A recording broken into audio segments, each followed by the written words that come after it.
দিয়ে এসেছে এই গাঁদা ফুলের গাছ, আর এই মোচা, আর এই শাকের ডাঁটা দিয়েছি, আমড়া দিয়ে খাবে, আর এই পুঁই শাক শস্য বাটা দিয়ে রান্না করে খাবে, তাই দিয়েছি।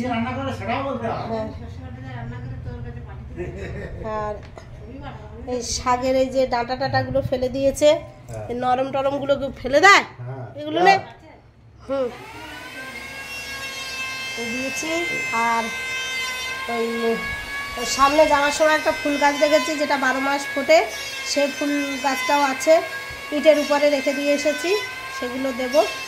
তো বন্ধুরা দেখো, সবাই গোপালকে দেয়, গোপালও কিন্তু তার মণিকে দিয়েছে, তোমরা জানাবে কেমন হলো, ঠিক আছে?